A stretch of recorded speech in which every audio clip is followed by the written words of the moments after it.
Hey guys, I hope you guys are doing amazing wherever you are. My name is Boom Shaka and I welcome you to my channel. I'm so grateful you guys are listening and commenting. I've been getting dozens of comments every single day and I'm just so fascinated by all the insights that you guys have. It's so interesting to me. So keep them coming is basically what I'm saying. In today's video, I want to speak to you guys about how everyone always says that INFJs seem really self-assured, self-contained, right? And I've been kind of analyzing this because, that's what I do. I'm an analysis person. And I think, this is my theory, I think the reason we come across as self-assured or self-confident or not needing anyone or independent is because we live in this world in our head, right? We live in this world here. I've created this world in my head. And the world that I've created is perfect in every way for me because I've created it myself. I am the creator of it, and I created it to match up my needs and my desires, and it is absolutely perfect. So it's in my head, and I'm living in this world, and we don't, like I said, I've said this before a billion times, we don't live in the real world sometimes. So that's why we forget, that we are a body living in this physical world, and we need to eat, we need to drink, we need to go to the washroom, we need to take care of our hygiene, right? And so we forget that we're in the physical world because we live in this perfect world in our head. And we create this world. Every INFJ and I can say this with a certainty because it is definitely a trait of ours. Because we live in our heads, we've created this perfect world in our head, and we live in that perfect world, right? And it's really hard to explain to anyone who is out there. I can't explain it to anyone on this planet what my world in my head looks like. There is no way I can explain it unless you have the capability to walk in my head or into that world. I would not be able to explain it. There's so many permutations and combinations of it, depending on the day, depending on the hour, depending on how I feel, depending on how much food I've had. My world in my head looks different, but it is always perfectly made for me, right? We don't let people into that world.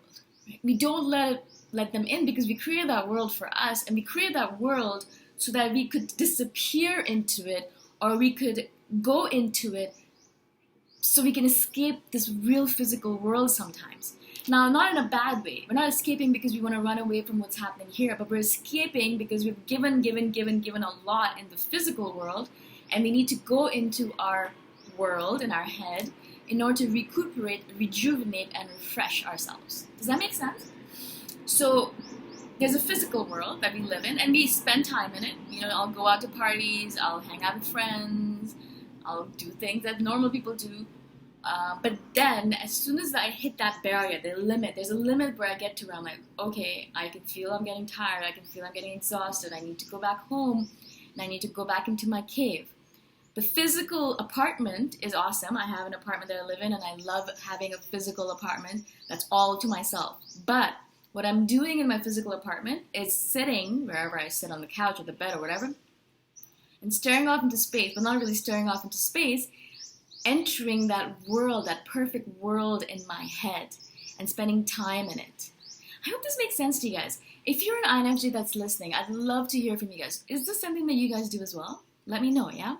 And if you're not an INFJ, if you have a perfect world as well in your head, then it's not a bad thing, right? We're not using it as an escape mechanism. We're using it as a refreshing mechanism.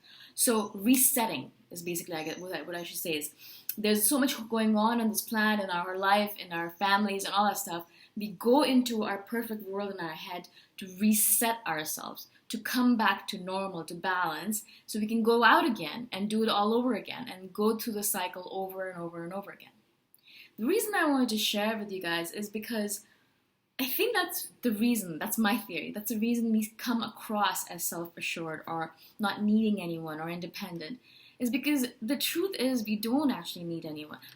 No man is an island, for sure, and we love people, and we love our families, we love everyone in our lives. But because we have this imaginary world, this world that we live in, I can always go back to it. And I know that if I lose every friend on this, I will be upset. I love my friends, blah, blah, blah, yes. But if I lost all of them, or if we lost this physical world, there is my imaginary world for me to go into. And I have everything that I need in there. I have everything that I need in there. Physically, emotionally, spiritually, everything. Right? So because we have this perfect world, we don't need necessarily everything outside of ourselves. Of course, we need to come back in the physical world because we need to drink water. We need to eat food. We need to hang out with people. And we can't just sit in our room all the time. It's not healthy to do that, right? But because we have this world, this beautiful, perfect world to escape into, if something happens on the outside that disturbs us, we can always escape into it. And so if we lose a friend, we just escape into our world or go back into it. If something happens on the outside, we can always go in there and be whole again, right? We don't need, I guess that's the main point of it, is that we don't need to go outside of ourselves to feel whole. So we don't need to go hang out with friends or go do something in order to feel whole. All we need to do is sit down in our cave, go into our imaginary world, that perfect world that we've created, and feel whole again. That's all we need to do. Make sense?